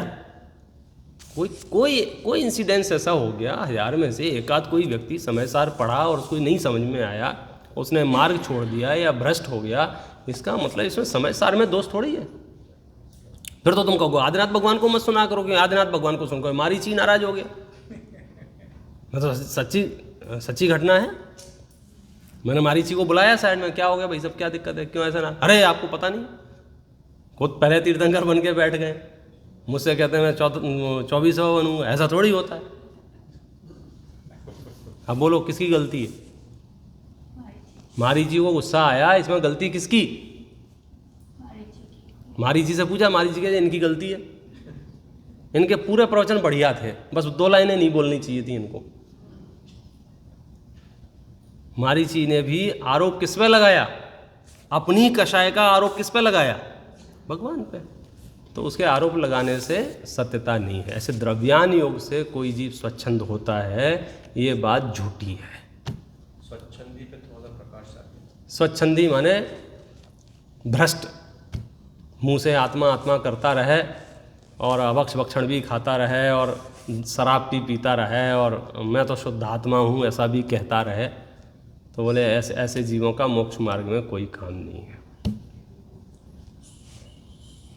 टोडरमल जी साहब तो कहते हैं कि नहीं भैया, द्रव्यान योग को तो सरमाथे रखो, इसके बिना तो तुम्हारे पास कुछ बचेगा नहीं। प्रयोजन भूत तत्वों का विचार विमर्श, प्रयोजन भूत तत्वों का स्वरूप निर्णय तो द्रव्यान योग में ही मुख्यता से किया गया है। बाकी जगह तो बीच बीच में, यहाँ तो डायरेक्ट प्रयोजन भूत तत्वों का निरूपण किया है, इसलिए वो तो बहुत आग्रह पूर्वक कह रहे हैं। कोई झूठी कल्पना करके कोई निषेध करे तो करे, उसकी मर्जी है क्या करे, लेकिन हम तो द्रव्यान योग नहीं छोड़ेंगे, लिखा है इसमें। तथा यदि झूठे दोष की कल्पना करके अध्यात्म शास्त्रों को पढ़ने सुनने का निषेध करे तो मोक्ष मार्ग का मूल उपदेश तो वहाँ है, उसका निषेध करने से तो मोक्ष मार्ग का निषेध होता है। क्या करें, लोगों ने किया अलग अलग टाइम पे। पहले तो कहे समय सार नहीं पढ़ना चाहिए, फिर कहा कि नहीं समय सार पढ़ना तो चाहिए, श्रावकों को नहीं पढ़ना चाहिए, ये तो महाराजों के लिए होता है। फिर विद्वानों ने खोल खोल के बताया कि महाराज इसमें तो मिथ्या दृष्टि को सम्यक दृष्टि होने की विधि बताई है, महाराज तो पहले से ही सम्यक दृष्टि होते हैं। आप कैसे, आप समझो, इतना विचार विमर्श का, तो अब जाके राहत केंद्र खुला है। अब वो बातें समझो गौण हो गई, अब तो सब पढ़ रहे हैं समय से। अपने मंदिर में भी समय सार की शुरू है। अरे वाह, बहुत बढ़िया। 3 कलश हो गए भैया। जो संडे टू संडे तो आ ही जाओ यहाँ, कल्प वृक्ष लगा है घर में, आप बैठ के कितना ही सुन लें। जिन मुद्रा देखकर जो आपको समता धैर्य शांति मिलेगी ना, वो सच में कहीं नहीं मिल सकती। अटेंशन डबल हो जाता है। घर में बैठ के तो सुनते सुनते आपको 4 काम याद आ जाते हैं। यहाँ आके अभ्यास करोगे तो उसमें आपको फल बहुत कई गुने ज़्यादा उसका लाभ मिलने वाला है। टोडरमल जी साहब तो क्लियर हैं। मेघ वर्षा से बहुत जीवों का कल्याण होता है। किसी के पापड़ सूख रहे हों वो अगर मेघ वर्षा का निषेध करेगा तो भैया तू अपने पापड़ समेट ले। हाँ समझे, तुम्हारे पापड़ के चक्कर में पूरे विश्व में अकाल मत लाओ। कोई एक आदमी भ्रष्ट हो गया तो हो गया, अब क्या कर सकते हैं, ऐसा है।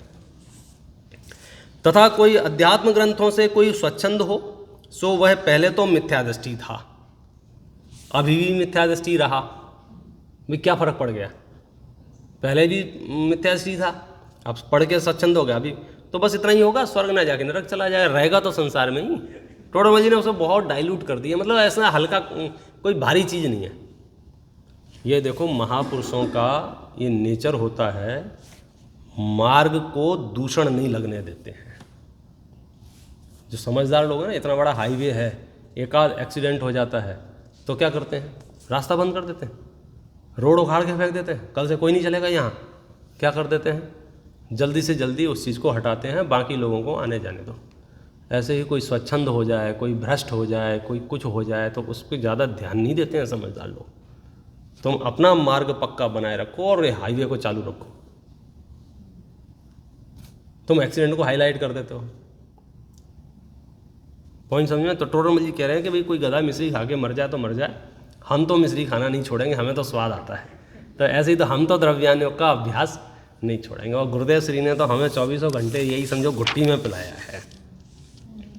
उनका नाम लेते ही उनका चेहरा याद आती है, ऐसा लगता है वो व्यक्तित्व तो कितना कॉन्फिडेंट पर्सनैलिटी रही होगी उस जमाने की, कि वो जिस संप्रदाय में हैं उस संप्रदाय में बहुत अच्छी पोस्ट पे हैं, प्रतिष्ठित पद है, लोग सम्मानित कर रहे हैं, लोग मतलब सेवा भाव कर रहे हैं, भद्रता से उनको सुन रहे हैं, सब कुछ कर रहे हैं, और अचानक से वो व्यक्तित्व बोलता है कि नहीं मुझे तो परिवर्तन करना है।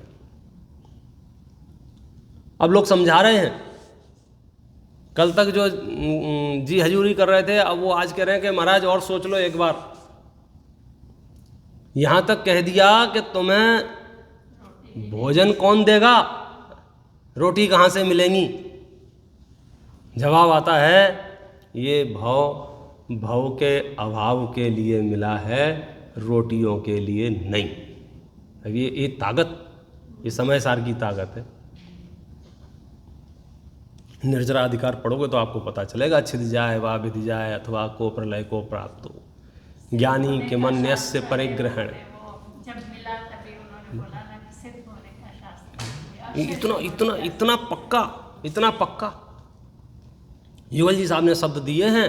बोली दुनिया अरे अरे रे, मात पिता का धर्म न छोड़ो, जिसमें तुमने जन्म लिया है उस पथ से अब मुँह मत मोड़ो। हरी भरी सी कीर्तलता है दिग दिगंत में व्याप्त तुम्हारी, यह लो सिंहासन लो, लेकिन रखो लाज हमारी।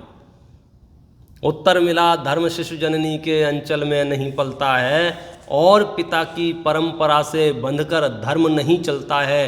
अरे धर्म का स्यंदन चलता तोड़ लोक की मर्यादाएं। क्या लेना देना है दुनिया, कौन क्या समझेगी कौन क्या नहीं समझे। मुझे सत्य समझ में आ गया ना।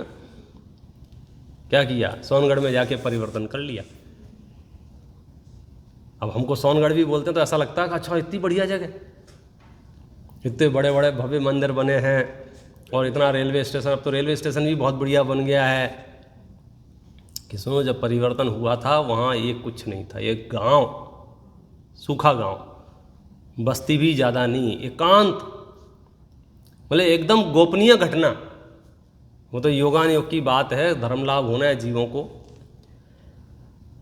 मैं तो द्रव्यानुयोग के परिप्रेक्ष्य में कह रहा हूँ कि वो समय सार इतना पावरफुल के हाथ आते ही उनकी धारा पलट गई, और मोक्ष मार्ग प्रकाशक आया तो 100% ठप्पा लग गया कि अब तो कुछ हो ही नहीं सकता है। बोले ये शास्त्र इतने उपकारक होते हैं, युगों युगों बाद भी उपकार करते हैं। अब 2000 साल पहले वो ग्रंथ लिखे गए हैं और 2000 साल बाद जीवों के परिणाम बदल रहे हैं। श्रीमद जी के हाथ में समय सर आया तो मुट्ठी भर के रत्न पकड़ा दिए, उसको लेके जाओ। वो कह रहे ये क्या है हमारे, हाँ तुम्हें पता नहीं है, तुमने मुझे क्या चीज़ ला के दी है, बोलो। फिर टोडरमल जी साहब ने अन्य योगों में आपस में कोई विरोध जो दिखता है उसका निराकरण किया, और हर नए से हर प्रयोग करके ये बतलाया कि हमें तो इनका अभ्यास ही करना चाहिए। जहाँ जिसकी जैसी रुचि हो, जिन वाणी को पढ़ते रहना चाहिए, किसी भी अन्योग के पक्षपात लिए बिना। और फिर 9वें अधिकार में आकर अब यहाँ से मोक्ष मार्ग का स्वरूप प्रारंभ करते हैं। अब शुरू किया, मतलब उनको 300 पन्ने लग गए अपनी बात शुरू करने में। मतलब ये समझ लो 300 पन्ने तक पुराना जो उल्टा सीधा हमने पढ़ रखा था उसको मिटाने में लग गए। ऐसा नहीं मानना, ऐसा नहीं मानना, ऐसा नहीं समझना, ऐसा नहीं समझना, पूरे 300 पन्ने उस बात में खर्च हुए हैं। कहाँ कहाँ गड़बड़ियाँ हो सकती हैं। अब जाके कह रहे हैं कि चलो अब अपन मोक्ष मार्ग की चर्चा करते हैं। और उसमें सबसे पहले से पहला पॉइंट लिखा, आत्मा का हित मोक्ष ही है।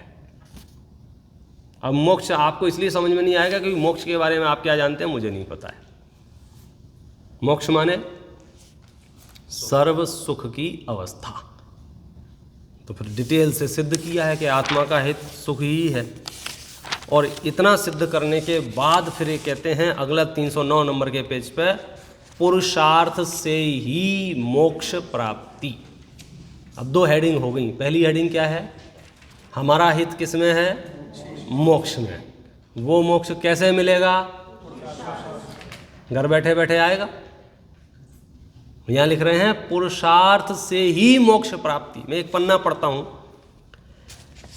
यहाँ प्रश्न है कि मोक्ष का उपाय कालब्धि आने पर भवितव्य अनुसार बनता है या मोहादि के उपशमादि होने पर बनता है या अपने पुरुषार्थ से उद्यम करने पर बनता है, सो कहो।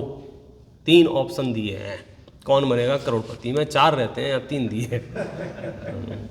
कालब्धि अनुसार, भवितव्यता अनुसार, मोहादि के उपशम होने पर या अपने पुरुषार्थ करने पर।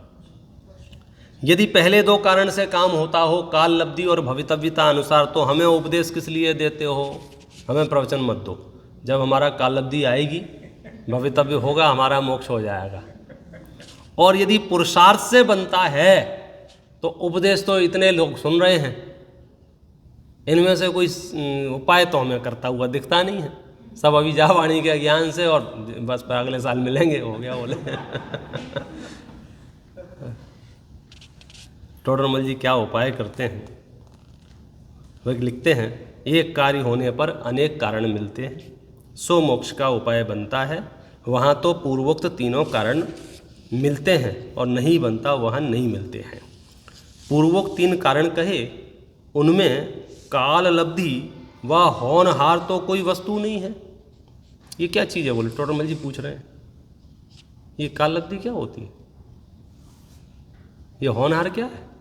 वो तो कोई वस्तु ही नहीं। जिस काल में कार्य हुआ वो काल लब्धि, और जो हुआ वो होनहार। तो वो तो कोई मटेरियलिस्टिक चीज नहीं है। बोले काल लब्धि होनहार की तो बात ही मत करो तुम। टोडरमल जी कह रहे हैं किस प्रकरण में? आत्मा का हित मोक्ष ही है, और मोक्ष में तुम बैठ गए हो, माला जप रहे हो, काल लब्धि आएगी तब मेरा मोक्ष हो जाएगा। भाई साहब धोखे में मत रहना, यहीं रखड़ते रहोगे। क्या मैं उसकी टोन टोडरमल जी कह रहे हैं, ये कौन है? ये काल लब्धि, ये भवितव्यता, ये तो कोई वस्तु ही नहीं है। जिस काल में कार्य बनता है वो काल लब्धि है, जो कार्य हुआ वही होनहार। तथा कर्म के उपशमादिक हैं, वह पुद्गल की शक्ति है। दूसरा का ना मोहादि के उपशम होने से मोक्ष होगा, तो मोहादि तो पुद्गल है। अब पुद्गल में मैं जाके क्या करूँगा? आत्मा का वहाँ क्या चलेगी? देखो आत्मा करता धरता नहीं है। तथा पुरुषार्थ से उद्यम करते हैं, सो यह आत्मा का कार्य है। इसलिए आत्मा को पुरुषार्थ से उद्यम करने का उपदेश देते हैं। समझ में आया? मतलब अब ऐसा है कि अगली बार सिर्फ 9वां अध्याय ही चले।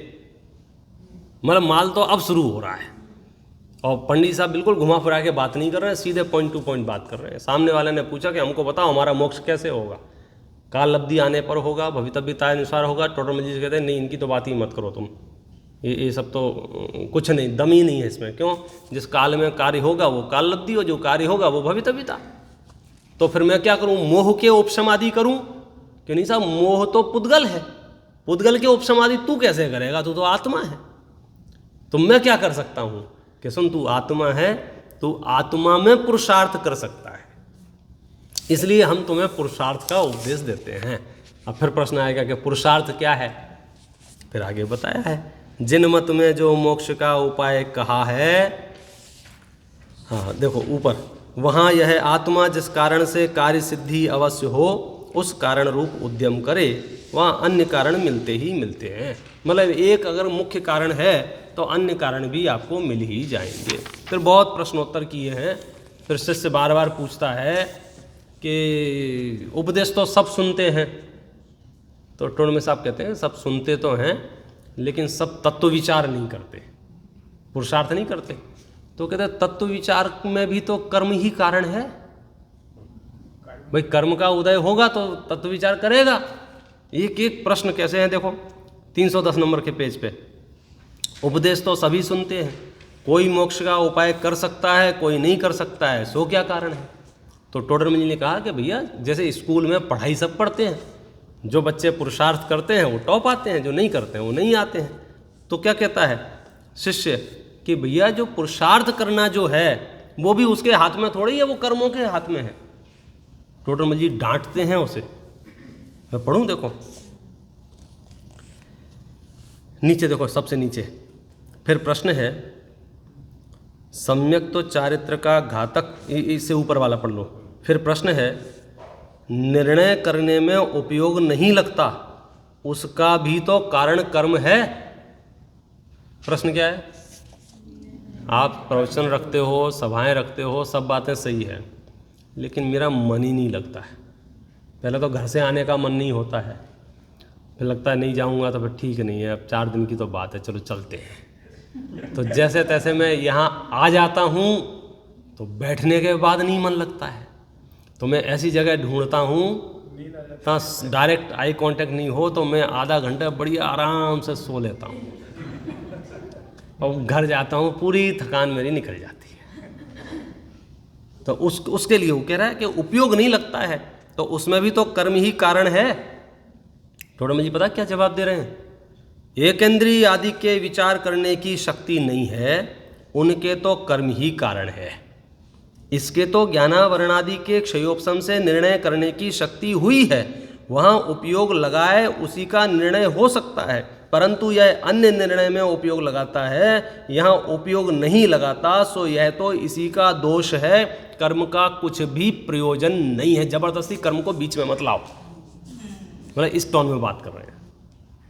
बात चल रही है आत्मा में मोक्ष में जाने की, और तुम जबरदस्ती कर्मों को बीच में ला रहे हो। क्यों ला रहे हो बीच में? अब बोले मेरा मन नहीं लगता। क्यों नहीं लगता? बोले अब उसमें भी कर्म ही कारण होगा। तो टोडरमल जी कहेंगे अगर चींटी ये बात कहे, पेड़ पौधे ये बात कहें, लट पिपीलिका ये बात कहे, भंवरा ये बात कहे, तो हम उनकी बात मानेंगे, क्योंकि वहाँ कर्म का ऐसा ही उदय है। उपयोग क्या लगाएंगे बेचारे? लेकिन तुझमें तो ताकत है, तू तो रात्रि भोजन छोड़ सकता है, तेरी लाश नहीं मिलेगी सवेरे।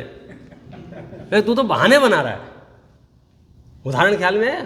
तो टोडरमल जी साहब ने उसकी नस पकड़ ली कि नहीं नहीं तुम गड़बड़ कर रहे हो, यहाँ कर्मों को बीच में मत लाओ। कर्मों का क्या है? तुम्हारी ताकत है भाई, सामर्थ्य ना हो। अभी हमको कोई भी काम करना है, समझो कि साहब हमको कार्यकर्ता चाहिए, तो नहीं हमारी ताकत नहीं। अरे कमाल करते हो, तुम्हारे हट्टे कट्टे हर काम में आगे उछल छुल के रहने वाले, तुम कहोगे हमारी ताकत नहीं, तो बताओ किसके पास जाएंगे? समझ गए ना? फिर हर जगह कैपेसिटी है या नहीं है, लेकिन ये है कि कैपेसिटी को छिपाओ मत। सामर्थ्य है भाई, बड़ी बड़ी योजनाएं, बड़े बड़े कार्यक्रम हैं, चलो साहब दान दो, तो बड़े बड़े करोड़पति भी कहने नहीं हमारे पास नहीं, हमारे पास। अरे यार जब तुम ही ऐसा कहोगे तो फिर अब कौन कहेगा? भाई रिक्शा चलाने वाले से हम कहते तब तो बात सही थी, बेचारे की सामर्थ्य नहीं है। लेकिन तुम यदि ऐसा कहोगे तो टोडरमल जी कह रहे हैं कि तुम मत ऐसा कहो।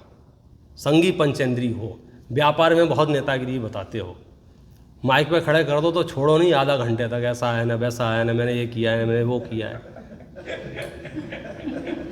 और यहाँ कह रहे हो कि हमारा उपयोग नहीं लगता है। मतलब टोडरमल जी सच में ऐसा लगता है। 9वें अधिकार को आप बार बार मतलब पढ़ना, मैं तो उसको गति से कोशिश कर रहा हूँ हिंट देने की। इसके ऊपर वाला प्रश्न और जोरदार था, भ्रम का कारण भी तो कर्म है, पुरुषार्थ क्या खाक करें। देखो भाई भ्रम, कन्फ्यूजन जो है ना, मैं शरीर हूँ ऐसी जो मान्यता है, तो बोले इसका भी कारण तो कर्म है। तो टोडरमल जी कहते हैं नहीं, इसमें कर्म कारण नहीं है, तू है। सब निर्णय नहीं उपयोग नहीं लगता है, मेरा पढ़ाई में मन नहीं लगता है, तो तू कारण है। नीचे लिखा है, फिर प्रश्न करता है, अच्छा श्रोता भी पढ़ा लिखा है, हाँ वो भी रुक नहीं रहा। वो क्या कह रहा है? सम्यक तो चारित्र का घातक मोह है। मतलब इतना एजुकेटेड श्रोता है, इन शब्दों का प्रयोग कर रहा है। उसका अभाव हुए बिना मोक्ष का उपाय कैसे बने? ओहो, तत्व निर्णय करने में उपयोग ना लगाए वह तो इसी का दोष है, तथा पुरुषार्थ से तत्व निर्णय में उपयोग लगाए तब स्वयमेव ही मोह का अभाव होने पर सम्यक्त्व आदि रूप मोक्ष के उपाय रूप पुरुषार्थ बनता है। इसलिए मुख्यता से तो तत्व निर्णय में उपयोग लगाने का पुरुषार्थ करना, बिल्कुल ढिलाई नहीं, जान झोंक देना इस बात में कि आखिर मैं आत्मा हूँ या नहीं, जीव क्या अजीव क्या, आश्रव बंध संवर निर्जरा मोक्ष, सिर्फ 7 चीज़ें दी हैं आपको, इनको ठीक से समझ लेना, खूब उपयोग लगाना इसमें, तथा उपदेश भी देते हैं। सो यही पुरुषार्थ कराने के अर्थ दिया जाता है, तथा इस पुरुषार्थ से मोक्ष के उपाय का पुरुषार्थ अपने आप सिद्ध होगा। एक बार गाड़ी स्टार्ट हो जाए और थोड़ी चलने लग जाए, फिर तो चलने लग जाती, फिर तो बैलेंस बन जाता है, हाँ चल गई। बात शुरुआत की है। तत्व निर्णय करने में तो किसी कर्म का दोष है नहीं, तेरा ही दोष है। Clear cut. टोडरमल जी की कॉन्फिडेंस है, वो इतना कह सकते हैं, हम तो हाँ तुम्हारे कर्म का उदय होगा। टोडरमल जी क्या कहना, कोई कर्म परम का उदय नहीं है, बेवकूफ़ बना रहे हो तुम हमको। मैं उसका अनुवाद नहीं कर पा रहा हूँ अपनी मैं क्षेत्रीय टोन में। टोडरमल जी जिस तरह से प्रश्नोत्तर कर रहे हैं ना सीधे, तत्व निर्णय ना करने में किसी कर्म का दोष है नहीं, तेरा ही दोष है, परंतु तू स्वयं तो महंत रहना चाहता है और अपना दोष कर्मादिक को लगाता है, सो जिन आज्ञा माने तो ऐसी अनीति संभव नहीं है। तुझे विषय कषाय रूप ही रहना है, इसलिए झूठ बोलता है। मतलब बिल्कुल खुल्लम खुल्ला बात चल रही है, मैदान में आ गए हैं दोनों। हाँ, बहुत मीठा बोल लिया पहले, यहाँ तो सीधे सीधे कह रहे साहब। मतलब कैसे, मैं आपको क्या उदाहरण देके समझाऊं? संजय भाई $2 दे दो, ज़रूरत है। नहीं नहीं नहीं नहीं मेरे पास नहीं, नहीं मेरे पास नहीं। क्या जेब में हाथ डाला, निकाला, देखो 100 के रखे हैं, ये 2 के लिए रो रहे हैं। तेरे पास ज्ञान संपदा इतनी है, ज्ञान संपदा इतनी है कि तू उपयोग लगाए तो तुरंत सम्यक दर्शन हो जाए, और तू झूठ बोल रहा है कि नहीं नहीं मेरे पास ज्ञान नहीं, मेरे पास ज्ञान नहीं, मेरे पास समझ नहीं, मेरे पास समझ नहीं। टोडरमल जी जिस एंगल से बात कर रहे हैं वो समझ लो बस। टोडरमल जी हमारे अंदर बहुत शक्ति देख रहे हैं, और हम अपने आप को बहुत, जैसे कंपनी होती है ना, वो आपके अंदर बहुत, क्या बोलते हैं उसको, पोटेंशियल देखते हैं। हाँ यार ये तो कंपनी को कहीं से कहीं ले जाएगा, और तुम कह रहे नहीं नहीं मेरे से कुछ नहीं होगा, मेरे से कुछ नहीं होगा, मेरे से कुछ नहीं होगा। वो बहाने बना रहे हैं, बच्चे हैं, फलाना है ना, ठिकाना है, ऐसा है वैसा है। टोडरमल जी कहते हैं नहीं, ये पैराग्राफ, तुझे विषय कषाय रूप ही रहना है, इसलिए तू टाइम पे प्रवचन में नहीं आता है, रोज़ मंदिर नहीं आता है। तुझे लगता है 20 किलोमीटर जाऊंगा, 20 किलोमीटर आऊँगा, इतनी पेट्रोल जलेगी, इतना ये होगा, इतने ये होगा। अभी तो बीमार होता है तो दूसरी कंट्री में जाना पड़ा तो दूसरी कंट्री में जाता है, हवाई जहाज से जाना पड़ा तो हवाई जहाज से जाता है, कर्जा लेके जाना पड़ा तो कर्जा लेके जाता है। सोम प्रकाश जी तो बोलते हैं भाई साहब, मंदिर दूर लगते हो तो नरक पास है।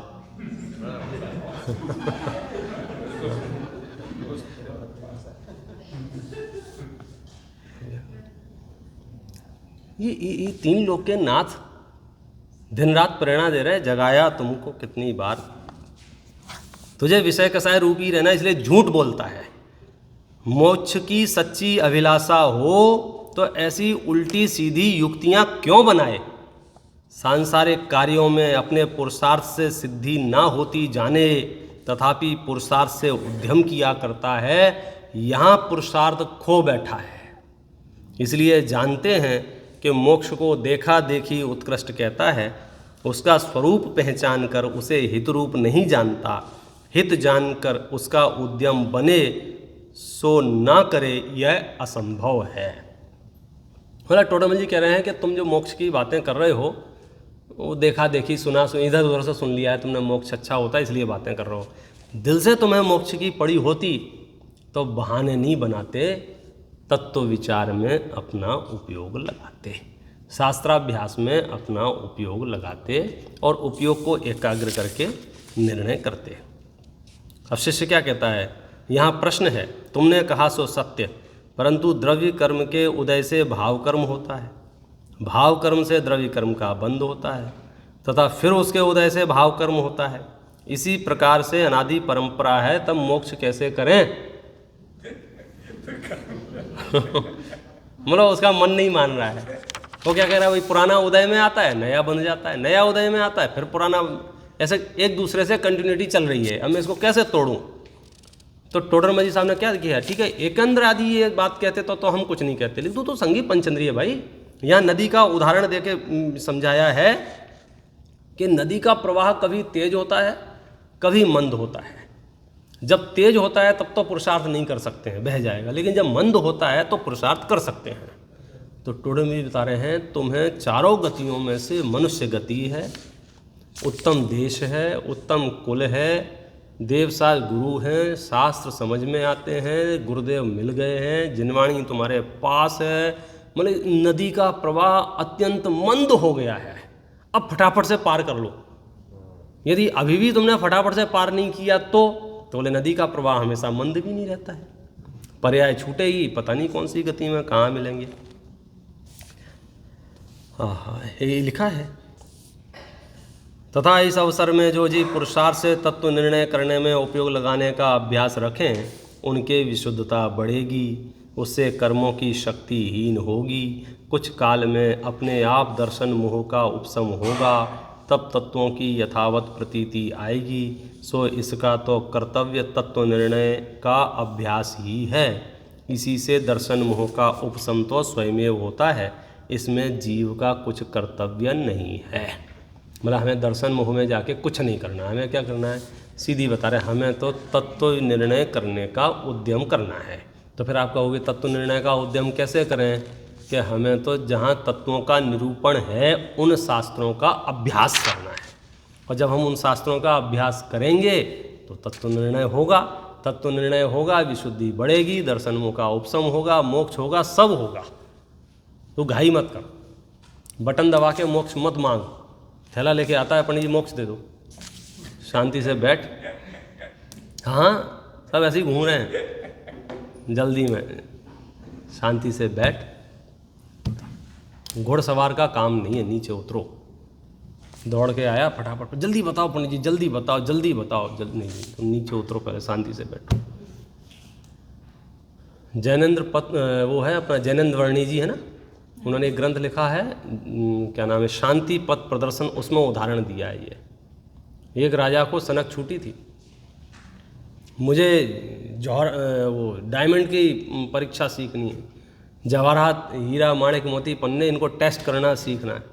तो नगर के सारे जौहरियों को बुला लिया एक साथ, बैठो यहाँ, मुझे परीक्षा सिखाओ, और नहीं तो मैं सबको कत्लेआम कर दूंगा। मतलब पहले राजाओं के सनकी होते थे वो, हाँ, अभी भी होते हैं नहीं, अब नहीं पता, रिस्क मतलब भैया पुराने के लिए बात करो। हमको अभी रत्न परीक्षा सीखनी है। कमाल हो गया, सब लोग घबराए, बोले ऐसे कैसे सिखाएं इसको। तो एक बूढ़ा जौहरी निकल के आया, राजा मैं सिखा दूंगा आपको। बोले एक शर्त है, क्या, कि गुरु दक्षिणा पहले चाहिए। तो बोले क्या चाहिए गुरु दक्षिणा में, कितने पैसे चाहिए। बोले पैसे वैसे नहीं, ये तुम जेब में रखो पैसे अपने, मुझे राजनीति सीखनी है बोले आप तो मुझे राजनीति सिखा दो, मैं आपको रत्न विद्या सिखा दूंगा। तो राजा सन का ऐसा थोड़ी होता है, सालों साल हमारे साथ रहना पड़ेगा, मंत्रियों के साथ रहना पड़ेगा, युद्ध में जाना पड़ेगा, आधी रात को मीटिंगें करनी पड़ेंगी, अब क्या डिसीजन लें, आक्रमण हो रहा है, मतलब आपको एक्सपीरियंस से आएगा। तो जरी बोले आपको भी हमारी दुकान पे आना पड़ेगा, झाड़ू लगानी पड़ेगी समेटना पड़ेगा। आपसे ऐसे नहीं होगा। तो ऐसे ही यदि आप सच में जिन शासन को समझना चाहते हो तो अपने जीवन का कुछ काल शास्त्रों को दो, क्रम से शास्त्रों का अभ्यास करो, जिनवाणी का पठन पाठन करो। शास्त्रों में वो सब लिखा है जो तीर्थंकर परमात्मा ने समो शरण में बैठ के कहा था। और योगानुयोग से आज हमारी इंद्रियां ठीक हैं, कान सुन पा रहे हैं, आंखें देख पा रही हैं, मन विचार कर पा रहा है। सही समय है, सटीक समय है। अब कल का इंतजार मत करो, आज ही दृढ़ संकल्पित होकर जिन शास्त्रों के अभ्यास में प्रवर्तो। और यदि हम जिन शास्त्रों के अभ्यास में प्रवर्तेंगे तो हमें सही मार्ग की उपलब्धि होगी ही होगी। इस तरह से यहाँ पर फिर उन्होंने मोक्ष मार्ग का स्वरूप चालू किया है, सम्यक दर्शन का लक्षण बताया तत्वार्थ 7 ही क्यों हैं, 6 या 8 क्यों नहीं है, ये विषय बताया। तत्वार्थ श्रद्धानम सम्यक दर्शनम सूत्र का अर्थ बताया, क्योंकि परिभाषाएं बहुत मिलती हैं। आत्मानुभूति को भी सम्यक दर्शन कहते हैं, स्वपर भेद विज्ञान को भी सम्यक दर्शन कहते हैं, 7 तत्वों के यथार्थ निर्णय को भी सम्यक दर्शन कहते हैं, देव शास्त्र गुरु के श्रद्धान को भी सम्यक दर्शन कहते हैं। तो पंडित जी साहब ने कहा कि ये चारों जो बातें अलग अलग कही हैं एक ही हैं। जिनको देव शास्त्र गुरु का श्रद्धान होता है उन्हें 7 तत्व का भी श्रद्धान होता है। देव मोक्ष तत्व हैं, गुरु संवर निर्जरा तत्व हैं, शास्त्रों में जीव अजीव आश्रम आदि का वर्णन है। तो इसलिए देव शास्त्र गुरु का श्रद्धान कहो, 7 तत्वों का श्रद्धान कहो, स्वपर भेद विज्ञान कहो या आत्मानुभूति कहो, एक ही बात है, अलग अलग नहीं है। और प्रवचन सार की गाथा का उदाहरण देके बात आगे बढ़ाई। जो जानादि अरहंतम दब्बत गुणत पज्जयते हम सो जानादि अपाड़म मोहो खलु तस्य मोहो खलु जाति तस्य लयम, के उसका मोह नष्ट हो ही जाता है। फिर सम्यक्तु के भेद प्रभेद करते हुए पंडित जी साहब ग्रंथ रचना समझो कर ही रहे थे, और ये ग्रंथ अधूरा रह गया ऐसा समझना चाहिए। सम्यक दर्शन के 8 अंगों के नाम और सम्यक दर्शन के 25 दोषों के नाम भर लिख पाए और आगे की चर्चा रह गई है। तो ऐसे देखते हैं ये ग्रंथ अधूरा रह गया है कि अगर ये ग्रंथ पूरा होता तो बहुत विशाल होता और मोक्ष मार्ग हमारे लिए सच में ही बहुत सुलभ हो जाता। लेकिन मैं तो ये कहता हूँ कि जो रह गया सो रह गया, जो है वो बहुत महत्वपूर्ण है। अब कितना और लिखते, कितना और बताते और कैसा होता, वो परिकल्पनाएं अपनी जगह हैं, लेकिन जितना है मैं समझता हूँ उसमें मोक्ष मार्ग से संबंधित सभी विषयों का निरूपण आ चुका है। और देखो, अब जो निरूपण करने वाले थे ना, ये निरूपण तो आपको जैन शास्त्रों में मिल जाएगा। सम्यक दर्शन का भरपूर विषय है जैन शास्त्रों में, कहीं कमी नहीं है। तत्वा सूत्र से लेकर के 5 परमागम से लेकर के षटकंडागम आदि, धवला, जय धवला, टीका, भरपूर विषय है। ये जो 8 अध्याय बताए हैं ये आपको कहीं नहीं मिलेंगे। तो इसलिए मोक्ष मार्ग प्रकाशक अपूर्ण होते हुए भी अपूर्व है, मतलब अधूरा होते भी अद्भुत है। मतलब इसको हम ऐसा ना समझें अधूरा है, हमारा काम तो पूरा कर ही सकता है। अमृत की तो बूंद भी पर्याप्त होती है, ऐसा समझना चाहिए। बहुत कल्पनाओं से कुछ नहीं है, जो है उसको हम बार बार पढ़ें, सुने, समझें। और ये मोक्ष मार्ग प्रकाशक बहुत महत्वपूर्ण ग्रंथ है। इसके साथ में एक रहस्यपूर्ण चिट्ठी और है परिशिष्ट में, वो समझो टोडरमल जी साहब के जीवन की लेटर है, उस समय का पत्र है, जब मुल्तान नगर से कुछ साधर्मियों ने प्रश्न भेजे थे और उन्होंने जवाब में वो पत्र लिखा था। वो पत्र भी बहुत महत्वपूर्ण है, रहस्यपूर्ण चिट्ठी। उसमें आत्मानुभूति की प्रक्रिया, आत्मानुभूति प्रत्यक्ष है कि परोक्ष है, वो सारी चर्चाएं की हैं जो बहुत बहुत बहुत महत्वपूर्ण है। आप मूलतः ग्रंथ का अभ्यास करना, पुनः पुनः पढ़ना और अपनी वीतरागता का पोषण करना, इस मंगल भावना से अभी की बात अपन विराम करते हैं।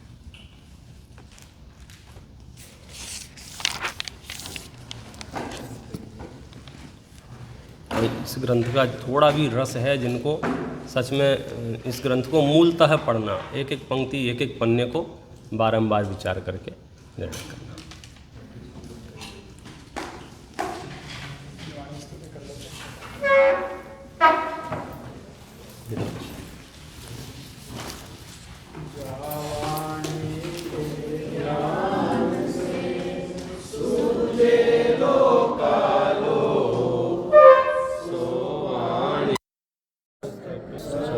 देत हूँ दो सदा देख